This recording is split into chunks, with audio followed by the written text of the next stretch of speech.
Zimbabweans at home, this is a message from your brothers and sisters out here in the diaspora. We are with you. We are standing with you. We are fighting alongside you in the struggle against Zimra for the very, very urgent and quite frankly overdue repulsion of this law that is designed to stop you feeding your children. A law that is designed to stop you paying for your children's education. A law that is designed to stop you earning a livelihood.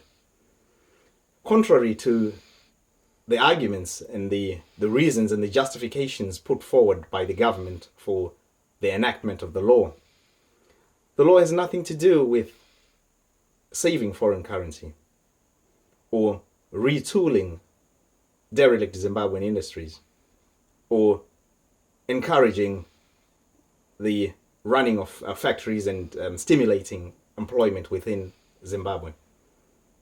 The honest truth is, this law is designed to increase sales at Choppy's supermarkets. It's designed to support Gushungo dairies. This law is designed to prop up failing businesses owned and run by people with links and affiliations to ZANU-PF. And we cannot stand it. We do not want this law, and we cannot wait for it to be removed and done away with altogether.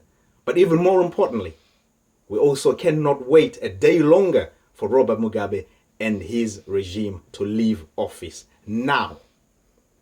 Now, Patrick Chinamasa is in London now, and Zimbabweans in London have been demonstrating and expressing extreme displeasure in giving him hell. That is part of what we are doing in our struggle that both those of you at home and those of us abroad are doing. We are in this together.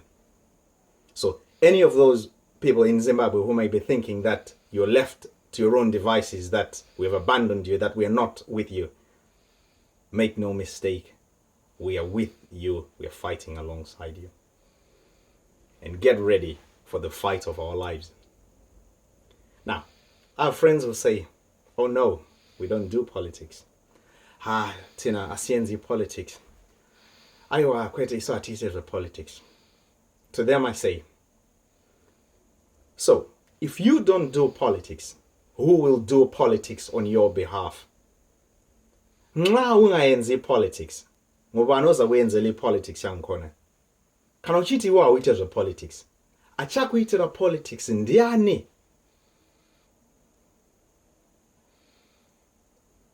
You see, I have other friends who are in the diaspora who say, well, we don't get involved in politics. There's no need. It's quite safe here. That is an illusion, because the reason you're able to sleep safely in your bed, the reason you're able to get a job, the reason you're able to get equal pay is because other people did politics. Other people are doing politics, and other people will continue to do politics on your behalf. That is why we are in this together. And people in Zimbabwe, we will not leave you. Now, another problem with not getting yourself involved in politics is this. It means the next leader we get in Zimbabwe is guaranteed to be a tyrant as well if we don't fight back now. After all, they will have strong, cold, hard, empirical evidence that Zimbabweans are happy to take tyranny lying down. And we will not stand for that. Not today, not tomorrow, not ever. Enough is enough. Now, I believe Zimbabwe is one of the richest countries on earth. But after 36 years of Robert Mugabe's unbridled greed, indifference to the day-to-day suffering of ordinary people, and quite frankly, sheer incompetence. He has to be incompetent. I mean, otherwise, how do you explain it when 15 billion US dollars vanishes without a trace under your watch? Today, Zimbabwe stands as one of the least prosperous, one of the poorest, and probably the only country in the world where living standards and life expectancy are worse today than they were in 1960. However, it's not too late to change the course of our history. In fact, listening to the word on the street, watching Today Stay Away, reading the writing on the wall, and talking to all those back home, we're feeling the winds of change sweeping through our country.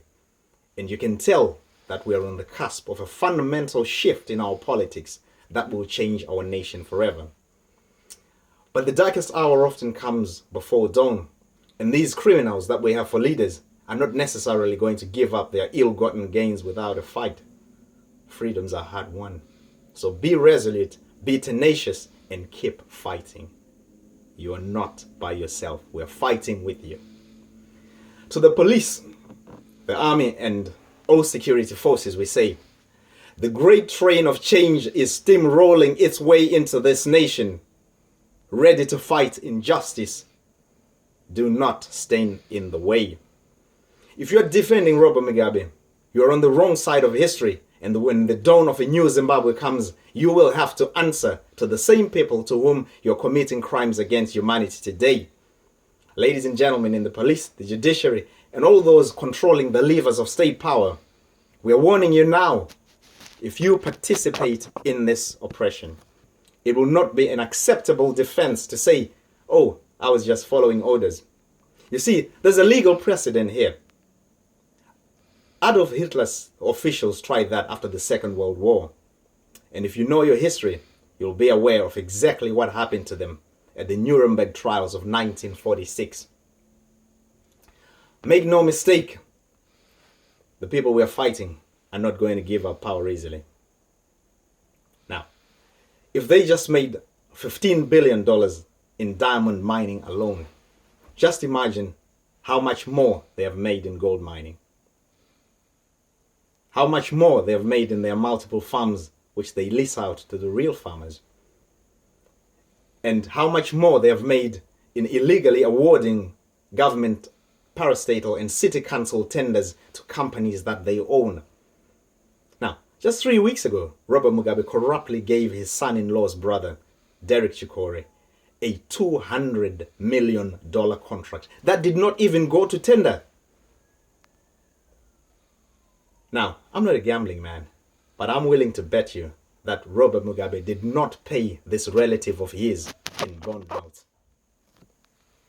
Actually, the more I look at this whole thing, the more I realize how long Robert Mugabe has been in office, and the more I run the calculations.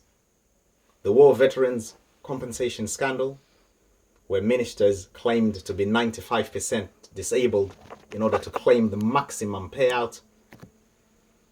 The housing scandals where well-connected individuals and ministers built themselves lavish houses, quite frankly, palaces, really. And even the $400 million recently given to Wicknell Chivayo. The list is endless. I come to the realization that Robert Mugabe and his government have robbed us of about $1 trillion US. Now, divided amongst a population of approximately 15 million people, that is $66,667 US for every man, woman, and child in Zimbabwe. We want that money back, plus interest. That is my calculation as an economist.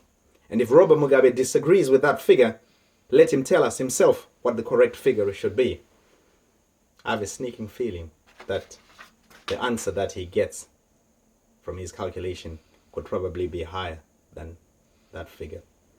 And that is what we're fighting for. To take back what's rightfully ours.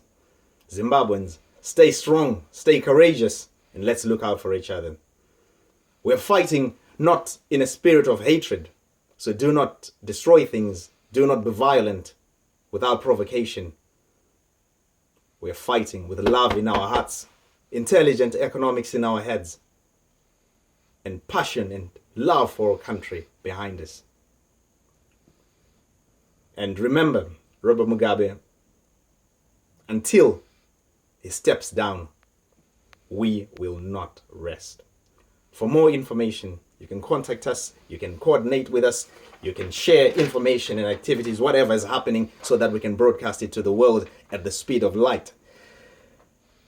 You can contact us on our UK number, which is +44 7498 334 512. We are on Facebook, WhatsApp, Viber, and Telegram. Now, do not be afraid of sharing information, particularly on WhatsApp, because all the messages on there are encrypted.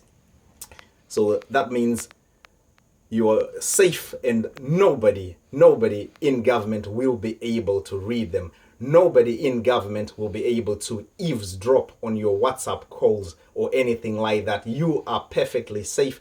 Now, in the we know this morning there was a bit of an interruption to WhatsApp.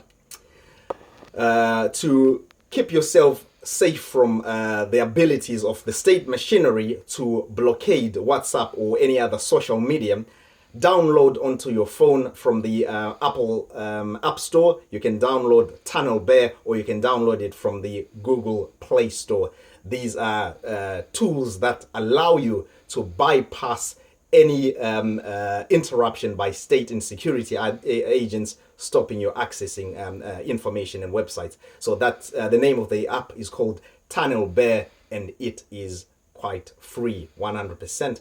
If you've got anything to send us that you want us to share with all the other diasporans in the world, and you want us to just help coordinate activities, anything, any help we can give, we are ready to do so. You can send us an email at scienceeconomicsandjustice@gmail.com. So that's scienceeconomicsandjustice@gmail.com. And you can catch us up Facebook, WhatsApp, Viber, Telegram on +44 7498 334 512. Thank you very much.